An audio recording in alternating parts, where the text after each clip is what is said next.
제가 보는 성경의 오늘 본문의 제목을 보니까 이렇게 기록되어 있는 걸 보게 됩니다. 도덕에 관한 법이다. 이렇게 되어져 있어요. 여러분 성경에도 그렇게 되어져 있는 성경이 있을 거예요. 제 성경에는 그렇게 되어져 있습니다. 아무튼 그러면 도덕이라는 게 무엇일까 궁금해서 제가 인터넷에 쳐보니까 이렇게 되어 있어요. 도덕은 인간이 지켜야 할 도리나 바람직한 행동 규범입니다. 이렇게 되어 있더라고요. 그래서 다른 인간에게 지켜야 될 윤리적인 삶을 도덕이라고 말하는 거예요. 그래서 여러분, 윤리는 이론과 지식이라면 도덕은 실천과 삶을 말하는 것이라는 것을 알게 되었지요. 초등학교 다닐 때에 가장 쉬운 과목이 도덕이었습니다. 그래서 여러분, 도덕은 공부할 필요가 없는 과목이었다고 우리는 잘 알고 있지요. 기본적인 상식만 가지고 있다면 그 문제는 풀 수가 있었던 과목. 그런데 여러분, 고등학교에 올라오니까 여러분, 그 도덕이라는 것이 그 삶에 녹아나지 않더라는 것이죠. 여러분, 크면 클수록 그 도덕적인 행위가 우리의 삶을 변화시키고 이끌어가야 하는데 그렇게 하지 못했다. 그래서 여러분, 많은 사람들이 이제 성장하는데 길거리에 쓰레기를 어떻게 합니까 여러분? 도덕이라고 생각이 든다면 그걸 버려야 됩니까? 안 버려야 됩니까? 안 버려야 되죠. 그런데 버리는 사람이 많아요. 그리고 또 여러분, 차 안에서 여러분 담배를 피우면 됩니까? 안 됩니까? 안 된다는 걸 알아요. 그런데 피우는 사람이 많아요. 그리고 더 놀라운 것은 여러분, 거짓말, 도둑질, 가늠 이러한 것들이요 온 세상에 퍼져 있는 것을 우리는 보게 됩니다. 도덕은 이론이 아니라는 것이죠. 실제적으로 우리의 삶에 적용되는 부분이라는 사실을 우리는 알아야 되지 않겠는가. 그래서 여러분, 성도의 삶은 도덕적인 삶이 이루어져야 하는데, 제가 주일에도 말씀드렸지만 빛의 자녀들은 뭘 맺는다?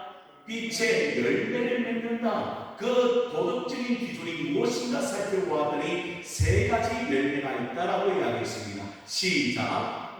모든 착함과 의로움과 진실함이 있다고 성경은 가르쳐주고 있죠. 그래서 이 기준대로 산다면 우리는 하나님 기뻐하시는 삶을 얼마든지 살아갈 수 있다고 성경은 가르쳐주고 있는데, 그런 삶이 얼마나 어려운지, 오늘 이 시대가 오늘 얼마나 악하게 돌아가는지 우리는 알게 되지요. 오늘 본문의 말씀에는 네 가지 말씀이 기록되어 있는 것을 보게 됩니다.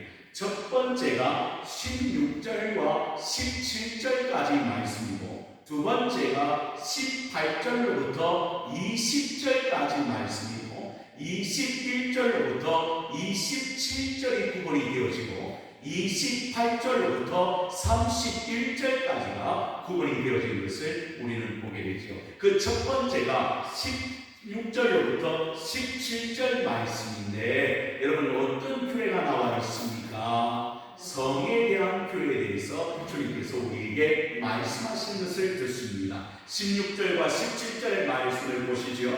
사람이 약혼하지 아니한 처녀를 깨어 동침하였으면 뭘 주고 납백은 할 만하면, 그때 결혼할 당시에 신부가 어떻게 신랑에게 가면 신랑이 그 돈을 주어야 결혼이 이루어지는 납백금을 주고 아내를 삼을 것이고, 17절에 만일 처녀의 아버지가 딸을 그에게 주기를 거절하면 그는 처녀에게 뭘 주고 납백금으로 돈을 내지니라, 그렇게 되어 있습니다. 여러분, 어떤 일이 있었습니까? 약혼하지 않은 처녀가 있었는데 어떤 한 사람이 그 처녀를 깨었다는 거예요. 유혹하여 동침했는데 어떻게 하라고 말하고 있습니까? 납백금을 반드시 주고 그 처녀와 어떻게 결혼하여 아내를 삼으라고 합니다.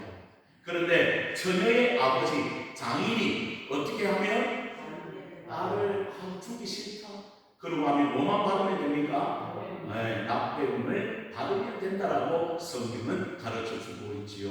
그래서 제가 말씀을 연구하다가 어떤 모습이 떠올랐냐, 바로 다윗의 아들 암논이 생각이 났습니다. 여러분, 암논은 어떤 사람이었습니까? 다윗이 정말 사랑하는 사람이었어. 그런데 이 암논이 누굴 사랑합니까? 다말이라는 그 형제의 누이를 사랑합니다. 누이를 사랑하게 되는 것이죠. 그래서 그 옆에 강교한 사람이 있었는데, 요나답이라는 사람이 있었는데, 그 사람이 어떻게 하나? 아픈 척하고 누워있다가 어떻게 합니까? 과자를 만들어 달라고 할 때, 그때 오면 어떻게 하라는 겁니까? 그 여인을 강제로 취하라, 그렇게 이야기합니다. 그런데 놀라운 것은 그렇게 해요.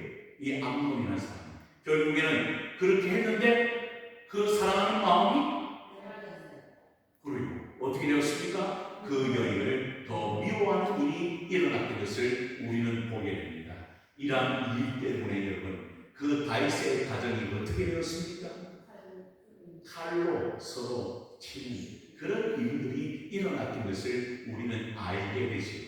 여러분, 그러니 성적으로 물러나면 그 가정은 온전한 가정으로 세워질 수 없음을 성경은 우리에게 가르쳐주고 있는 것입니다. 그래서 여러분, 평생 한 남편, 한 아내로 산다는 것이 얼마나 큰 축복인지 모릅니다. 그게 하나님께서 주신 은혜가 아닌가, 그렇게 생각이 들 때가 많아요. 그래서 여러분, 우리 교회대로 모범이 되는 가정들이 얼마나 많이 있어요. 그렇게 해서 하나님 앞에 평생 충성하는 그런 가정이 될 수 있다고 한다면 하나님께서 가장 기뻐하시는 일이라는 사실을 오늘 본문의 말씀을 통하여 우리는 새삼스럽게 깨닫게 되지요. 여러분, 축복합니다. 여러분의 가정이 평생 하나 되어 하나님께 영광을 돌릴 수 있는 귀한 가정 되어지기를 주님의 이름으로 축원을 드립니다. 바로 가정이 온전해야 사회가 온전해지고, 가정이 온전해야 이 교회도 온전히 세워질 수 있다는 사실을 우리가 알 수 있는 대목이죠. 그리고 그 두 번째 부분이 18절로부터 20절까지의 말씀이 나와 있습니다. 이건 무엇인가 보았더니 그 땅에 살려두지 말아야 될 사람들이 있다는 것. 하나님의 백성이 살아가는 땅에 이러한 자들은 어떻게 하나? 반드시 죽여야 합니다. 왜 그렇습니까? 이러한 자들 때문에 하나님을 떠나게 된다는 거예요. 하나님을 경외하는 자들이 되어야 되는데, 하나님을 사랑하는 자들이 되어야 되는데, 이러한 자들 때문에 하나님을 떠나게 되니 이러한 자들은 반드시 죽일지니라, 그렇게 주님이 말씀하시는 것을 듣지요. 어떤 자를 죽이라고 이야기합니까? 무당. 이 무당은 신접한 자를 말합니다. 신접한 자. 다시 말하면 주술을 써서 어떻게 하는 겁니까? 예, 사람을 어떻게 유혹하는 자입니다. 그리고 짐승과 뭐하는 자? 해명하는 자, 교합하는 자는 반드시 죽입니다. 또 여호와의 다른 신에게 뭐하는 자도, 제사를 드리는 자도 반드시 죽여야 하는 것입니다. 여러분, 제가 너무 기가 막힌 것은 지난번에 기독교 신문을 봤는데요, 이 예수 믿는 성도들이 무당을 찾아간다는 거예요. 이걸 들을 때 얼마나 가슴이 아팠는지 모르겠어요. 그리고는 요즘에는요, 이 핸드폰으로 어떻게 합니까? 점을 쳐요, 이 핸드폰. 그리고 운수를 봅니다, 이 핸드폰. 많은 젊은이들. 그리고는 오늘 내 운이 어떤가 이렇게 보는 거예요. 그러니 얼마나 여러분, 그것도 예수 믿는 청년들이, 교회 다니는 성도들이 그걸 함께 있다니까. 그러면 뭘 의지한다는 겁니까, 여러분? 바로 악한 것들의 미혹이 되어 그걸 의지하며 살아가는 사람들이 얼마나 많이 있는지 모른다는 거예요. 그것뿐 아닙니다, 여러분. 오늘 본문에도 짐승과 교합하는 자들이 얼마나 많이 있는지. 여러분, 오늘 이 땅에 강아지가 우승이 됐다는 우상. 그래서요, 그 강아지를 보면서요, 물론 잠시 위로받고 그러면 좋을 텐데 오히려 사람보다 더 높아지는 그런 일들이 얼마나 많이 있는지 몰라요. 그뿐이 아닙니다, 여러분. 오늘 본문에 보십시오. 다른 신에게 제사하는 자는 반드시 죽여야 됩니다. 그 사람 때문에 누구를 하나님을 예배하는 것을 떠나게 된다는 거예요. 왜? 사람들이 그 모습을 보고 미혹이 되어 하나님을 경외하는 데서 떠나버립니다. 그리고 하나님을 예배하는 데서 떠나버리는 일들이 얼마든지 일어날 수 있다는 것입니다. 사랑하는 성도 여러분, 이 땅에도 그걸 위하여 우리가 기도해야 됩니다. 하나님 이 땅에 악한 일에 사로잡힌 그 심접한 자 무당들이 떠나가게 해주시기를 원합니다. 뿐만 아니라 아버지는 지금도 짐승을 더 사랑하는 이러한 모습들이 오늘 이 땅 가운데 떠나가기를 원합니다. 그리고 다른 신의 우상을 섬기는 자도 더 아버지 많아지고 있는 시대에 하나님의 그 우상 숭배가 이 땅 가운데서 사라지기를 원합니다라고 우리가 기도해야 되지 않겠는가? 여러분, 우리의 기도의 삶이 큰 줄로 믿으시기를 바랍니다. 그래서 제가 늘 우리 장로님한테, 우리 정감대장님한테 이야기하는 게 그거였어요. 여러분, 어떤 장소에 가면 뭘 놓고 먼저? 돼지 머리를 놓고 먼저. 그게 저라는 말이죠. 예전에 어떤 우리 보니까 그 예수 믿는 사람들이 그 앞에 저러더라고요. 야, 얼마나 기가 차지. 그래서 장로님한테 결단도 부탁합니다. 어느 무슨 행사가 있거든요. 절대 장로님은 그러면 안 됩니다. 그런데 장로님이 예스, 절대 그렇게 하지 않잖아요. 그러니까 그런 모습이 우리 가운데 있어야 돼요. 여러분, 신앙을 지키며 하나님 앞에 영광 돌리는 우리의 믿음이 있게 되기를 주님의 이름으로 축복합니다. 그리고 세 번째 부분은 무엇인가? 21절부터 27절까지 나오는 것은 여러분, 우리 가운데 누가 있다는 거예요? 나그네도 있고 가부도 있고 고아도 있다는 거예요. 그리고 가난한 자도 있다는 거예요. 이 사람들을 너희가 사랑하고 돌볼 책임이 있다는 거예요. 그런데 여러분, 그들이 나그네를 학대하거나 가난한 자 그리고 가부와 고아를 학대하면 그 소리가 누구에게 들려진다는 거죠? 하나님 앞에 얼마든지 들려진다는 거예요. 그게 오늘 본문의 말씀의 중심 같아요, 여러분. 그래서 너희는 나그네를 압제하지 말고 학대하지 말고, 그리고 더 놀라운 것은 고아나 가부를 해롭게 하지 말고, 만약 그들을 해롭게 하거나 학대하면 그들이 누구에게 부르짖는다는 거예요? 하나님 앞에 부르짖을 수밖에 없는 거예요. 우리를 좀 살려달라고 부르짖을 수밖에 없다는 거죠. 그리고 하나님 또 명령하십니다. 너희도 원래 애국 땅에서 뭐된 자였다? 나그네였습니다. 그게서는 영원한 땅이 아니었잖아요. 노예 생활했던 그 순간을 너희들이 잊지 마라. 그래서 너희가 애국 땅에서 나는 고통이 있지 않냐, 어려움이 있지 않냐, 그런 너희가 겪어봤다는 거예요. 그래서 너희도 그런 긍휼의 마음을 가지고 이제 너희 옆에 있는 가난한 자, 고아와 가부, 나그네를 대접할 수 있는 역사가 일어나야 되지 않겠다. 왜 아브라함이 축복을 받았습니까?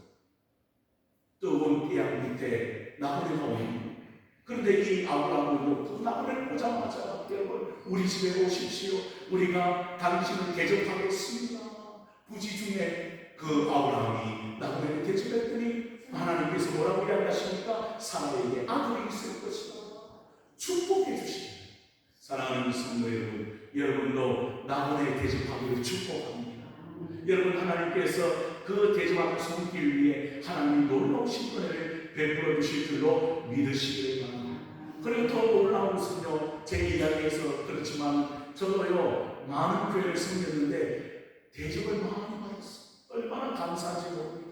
그리고 놀라운 것은요, 그 대접하는 손길이요 풍성하니까 하나님께서 그 가정에 놀라운 축복을 주시는 것을 저는 지금도 보고 있어요.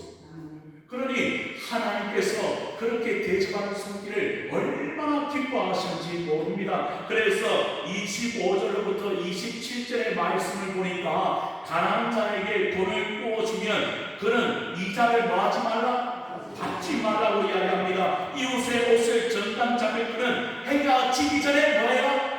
돌려주어라. 그것이 그에게 유일한 옷이 아니겠느냐.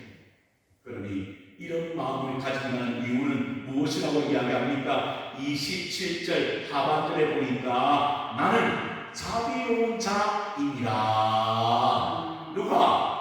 하나님은 자비와 긍휼이 풍성하신 분이라는 사실을 너희 삶에서 증거하라고 하나님께서 말씀하시는 것을 우리는 듣습니다. 그러니 제가 늘 기도하잖아요. 우리 교회는 어려운 이웃들, 그렇죠? 어려운 교회들, 어려운 선교사님들 잘 도우는 교회가 되죠.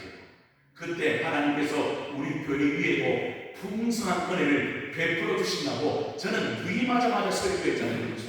여러분, 베푸는 교회가 잘 되는 교회인 줄로 믿으시길 바랍니다. 그래서 우리가 하나님이 채워주시는 대로 나누면 그 은혜가 넘치는 역사가 온 우리에 나타나게 되지 않게 됩니다. 그래서 우리 교회를 통하여 많은 교회가 살아나고 말이죠. 어려운 이웃들이 살아나고 어려운 우리 교회들이 살아난다면 얼마나 감사한 일입니다. 그래서 우리 하나님 우리 교회를 채워주시되 늘 기도하잖아요. 오병이의 기적으로 우리 교회를 통하여 풍성한 은혜를 나누는 그런 동신교회가 되어지기를 주님의 이름으로 축복합니다. 그리고 마지막 부분을 보십시오. 28절과 31절까지의 말씀인데 여러분, 그 첫 번째 28절을 보니까 누굴 모독하지 말며 재판장들을 모독하지 말며 백성의 지도자를 저주하지 말지니라. 여러분, 나라가 안 되면 꼭 누굴 탓합니까? 대통령과 위정자를 탓하는 사람들이 얼마나 많은지 모릅니다. 그것 때문에 나라가 망했다는 거예요. 여러분, 그 대통령 탓하기 전에, 위정자들 탓하기 전에 우리 자신을 돌아보고 그 사람을 위하여 도리어 축복하며 기도할 필요가 있다고 성경은 가르쳐주고 있는, 절대 모독하면 되지 않습니다. 여러분 미리암이라는 사람이 있었는데 이 모세의 권위에 도전했잖아요. 그러니까 그 미리암 몸에 뭐가 생겼어요? 그러니까 하나님께서는 영적인 권위자를 세워주셨는데 그 권위자에게 순종해야 되는데 그렇지 못하면요, 교회의 질서도 그리고 나라의 질서도 잡히지 않는 거예요. 누가 세워주신? 하나님이 세워주신 지도자인 줄 알고 도리어 그분들을 위하여 기도할 수 있는 그런 은혜가 성도에게 있어야 하는 성경은 우리에게 가르쳐주고 있는 것이죠. 그리고 우리 하나님은 뭘 좋아하십니까? 물어봤더니 첫 것을 좋아하십니다. 하나님은 뭘 좋아하십니까? 첫 것을 좋아하십니다. 그래서요, 우리가 가져야 될 마음은 바로 귀한 것, 첫 것을 누구의 것인 줄 알고 하나님의 것인 줄 알고 드릴 수 있는 마음이 우리 가운데 있어야 한다고 성경은 가르쳐주고 있는 것이죠. 그렇지 않고 여러분 그것을 움켜쥐고 있다면 축복의 통로가 막히는 역사가 일어날 수 있다고 성경은 가르쳐주고 있습니다. 그래서 사랑하는 성도 여러분, 여러분의 삶에 첫 것을 하나님 앞에 드릴 수 있는 그런 마음이 있게 되기를 주님의 이름으로 축복합니다. 다시 말하면 인색함으로나 억지로 하는 필요가 없는 거예요. 하나님은 돈이 부족하신 분이십니까? 하나님은 가진 것이 없는 분이십니까? 아멘. 우리가 착각할 때가 있다. 여러분, 마음껏 주님 앞에 드려보세요. 그럼 하나님께서 얼마나 우리 가정을, 우리 삶을 축복하시는지 그것을 우리가 누릴 수 있게 되기를 주님의 이름으로 축원을 드립니다. 제가 전에도 말씀을 드렸지만 저희 아들한테도 이야기했어요. 너 알바 처음 한 거 다 하나님 앞에 드려라. 그런데 이 아이가 갈등을 하더라고요. 어떻게? 돈이 좀 되니까 그걸 다 드리려고 하니까 어때요? 자기 용돈이 없잖아요. 그런데 갈등하지 말고 아멘하고 순종해. 그러면 하나님께서 더 채워주시고, 여러분 그 돈이 아까우면 드리지 못했어요. 근데 하나님 앞에 드렸더니 하나님께서 더 많이 채워주는 걸 우리 아들 경험했다니까요. 그러면서 그 다음부터 이야기는 뭐냐면 드림에 축복이 있구나. 여러분, 그래서 우리의 삶에 이런 은혜가 있기를 원합니다. 그리고 더 나아가 여러분, 찢긴 동물을 먹지 말라고 하나님 말씀하십니다. 가증한 것이 너희는 거룩한 사람이다. 거룩한 사람답게 살아라고 우리 주님께서 31절에 언급하고 있는 것을 우리는 듣지요. 오늘 본문은 4가지 이야기를 하고 있습니다. 그것은 다 거룩에 연결되어 있습니다. 사랑하는 성도 여러분, 여러분은 거룩한 하나님의 백성이십니까? 그렇다면 성적으로도 깨끗해야 합니다. 그리고 여러분의 삶에 옆에 있는 이웃을 돌보는 책임이 있다는 사실을 기억하여 가난한 자, 어려운 자를 돌보는 그런 은혜가 있기를 원합니다. 특별히 바라고 원하는 것은 여러분, 우리 주위에 있는 모든 것들이 하나님 것인 줄 알고 하나님 앞에 드림이 여러분의 기쁨이 되기를 원하고 이 땅 가운데 우리가 기도해야 될 것은 하나님, 무당의 악한 일들이 사라지기를 원하고 우상 숭배가 사라지기를 원하고 하나님 이 땅에 행음하는 자들이 사라지기를 원하고 그런 기도의 제목으로 하나님 앞에 나아갈 때 하나님께서 이 땅을 살리시고 도우시는 귀한 역사가 여러분의 기도를 통하여 반드시 나타나게 될 줄로 믿으시며 신앙생활 열심히 하는 우리 모두가 되어지기를 주님의 이름으로 축원을 드립니다. 기도합니다.